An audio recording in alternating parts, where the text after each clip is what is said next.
यहाँ पे question number दूसरा पढ़िए। कहता है आंधी आने से एक पेड़ टूट जाता है और टूटा हुआ भाग इस तरह मुड़ जाता है कि पेड़ का शिखर जमीन को छूने लगता है। देखिए पढ़ रहे हैं क्वेश्चन, साथ में चित्र भी बनाएंगे।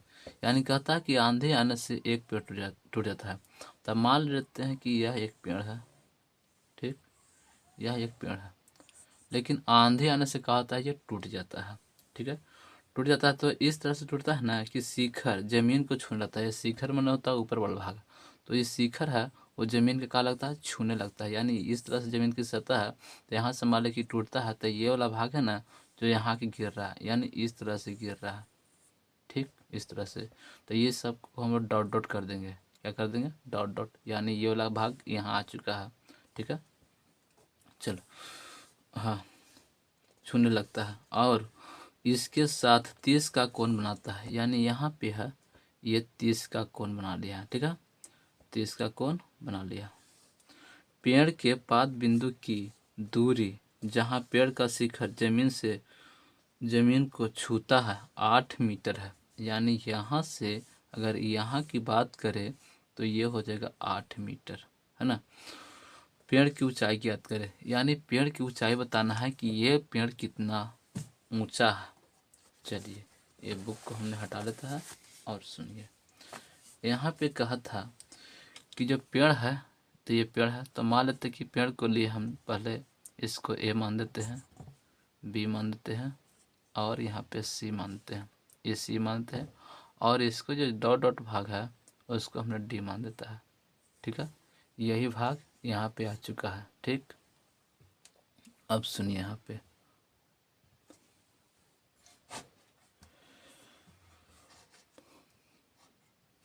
यानी यहाँ से यहाँ तक 8 मीटर है। अब सुनिए हम कौन ऐसा फार्मूला लगाएं, क्योंकि देख सकते हैं कि ये पेड़ की ऊंचाई होगी यहाँ से लेकर के यहाँ तक, ये वाला भाग भी पेड़ का भाग है। यानी पेड़ यहाँ से यहाँ वाला भाग है जो पेड़ का ही भाग है ना। यानी ये भी पेड़ का भाग है और ये भी भाग है, लेकिन यहाँ पर 2 बार करके बनेगा, क्योंकि पहला बार हमने फार्मूला लगाया तो या तो इसको साथ रखेंगे इसको, या इसको साथ रखेंगे इसको, क्योंकि हम सोचते थे कि ऐसा कौन ऐसा फार्मूला है जिसमें आधार भी हो, आधार भी हो और लंब भी हो। आप बता सकते हैं कौन ऐसा फार्मूला जिसमें आधार भी हो और लंब भी हो। तो वह फार्मूला है tan, क्योंकि tan थीटा फार्मूला क्या होता है, लंब बटा आधार होता है ना, अभी बताया था, tan थीटा लंब बटा आधार। तो हम लिखेंगे tan थीटा, लिखेंगे tan थीटा, tan थीटा बराबर लंब बटा आधार होता है।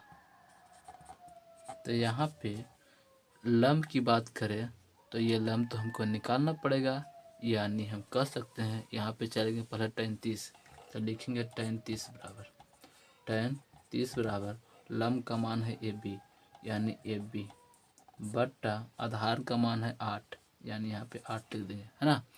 अब सुनिए tan 30 का मान कितना होता है, 1/√3 होता है, बराबर ए बी के ए बी हो जाएगा बट्टा 8 हो जाएगा, होगा ना। अब सुनिए ये तिरछा तिरछी गुने करेगा क्योंकि बराबर के साथ में है, तो ए बी करेगा √3 से, यानी √3 ए बी बराबर हो जाएगा 8, होगा ना। अब हम ए बी के रोक लेंगे, यानी ए बी बराबर हो जाएगा 8/√3, क्योंकि गुना के उल्टा किसमें भागता, भागा में। ये तो हमने ए बी के मान निकाल लिया, यानी यहाँ से यहाँ मान निकाल दिया कितना, 8/√3।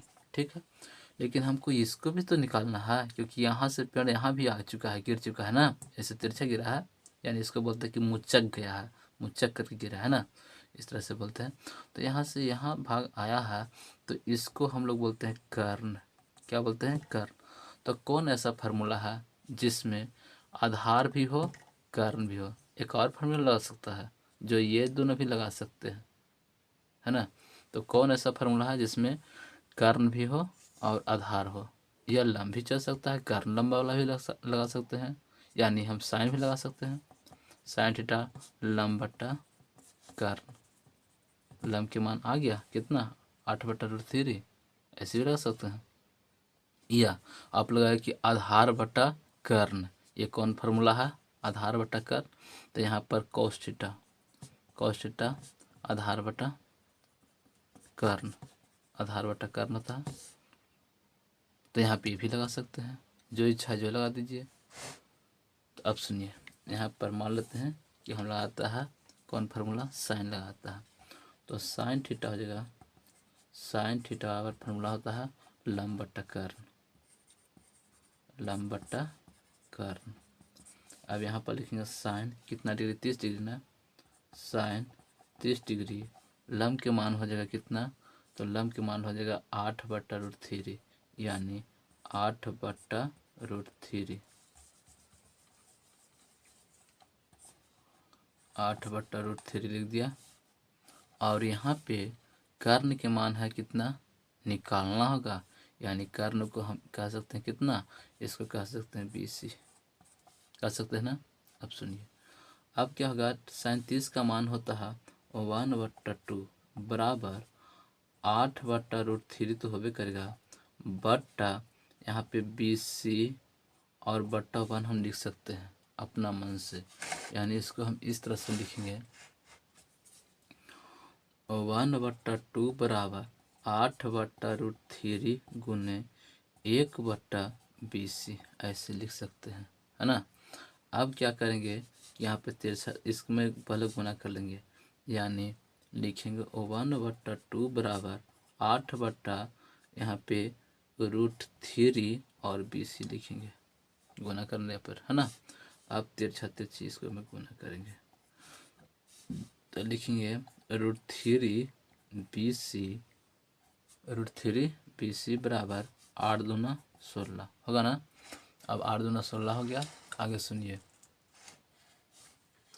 यहाँ पर BC को अगर हम रोकते हैं तो यहाँ पर हो जाएगा 16/√3, यानी BC का मान आ रहा 16/√3, ये आ रहा 16/√3। पता है हमको जो पेड़ का ऊंचाई होगा ये वाला होगा और ये वाला, यानी पेड़ की